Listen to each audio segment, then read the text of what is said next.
I can only imagine. I mean, because I'd be like, I told you, you know, like, yeah.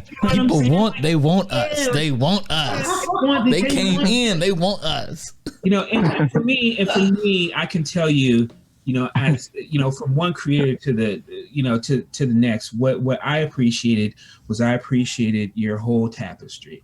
I appreciated how you didn't feel the need to sort of, you know, overwhelm the viewers with everything, right? Like every episode, it became a little bit more layered. You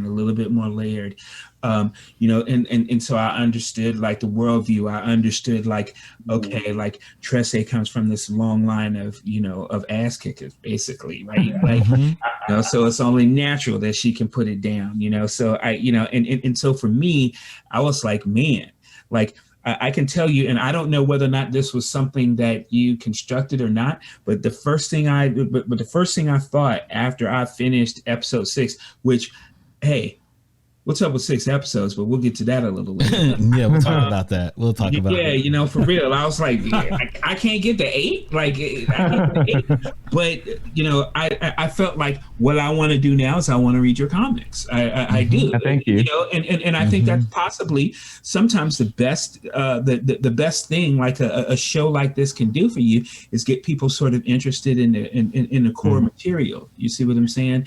And so if that wasn't for real, so if it wasn't like something that you had in the back of your mind, I just want you to know that, you know, the way that it was constructed made me very interested in the core material. So well done. Yeah, thank you. I think it's also because when we wrote the comic book, we were also not thinking. We were assuming that the people who were going to read it were just like us and grew up in the Philippines and would know all of these creatures already.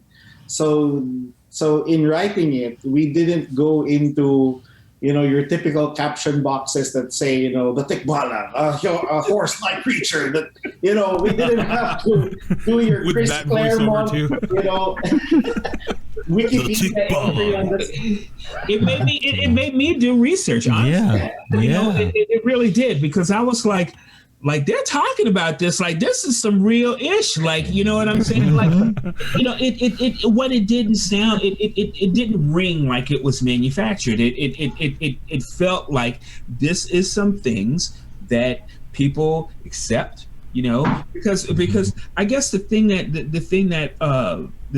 freaked me out like the first couple of episodes was, it's like, hey, all this magic stuff is going around, and these people aren't wilding out about it. Like, no, it was like normal. I hear that a lot. There's these half-horse people just hanging out, you know, and I'm just like, hey, man, you see this dude's like half-horse?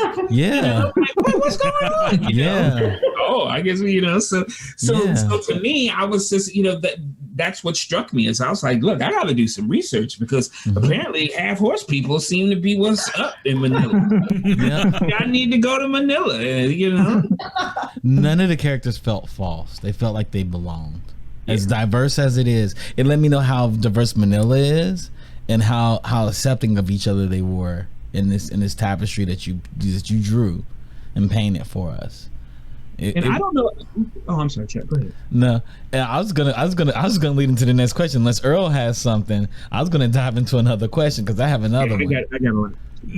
I was just gonna say, like, kind of jump on what y'all have been saying, is like I put on that first episode, and as soon as she started, you know, speaking in Tagalog, and like, and then you see Baybayin in the runes, and like they're talking about Nunon sa punso, and it's like, oh my god, this is the stuff I grew up with, but like it's going to be reaching a wider audience. And like you said, your friend started crying. I got emotional. I was like, I can't believe these stories that I grew up with, like everybody's going to know this now, you know?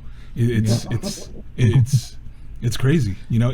And there's also always, like you were saying, how there's been you were just making it for people like people like you, people who liked reading comics in the Philippines, who knew these creatures already. And I think what a lot of people don't realize is that a lot of this folklore, it came over here with, you know, my parents and a lot of other people's parents, like, because a lot of us know the same folklore, and it's divorced from the land, from the Philippines, but it's still in a lot of us. I can still remember first time going to a graveyard, and my mom was like, "You need to say excuse me, you know, you need to say tabi tabi po while you're walking around the graves, or else you know you're going to anger or something." So, I mean, I think I'm just making a statement on how far-reaching it is, and it's awesome that it's going to reach a bigger audience.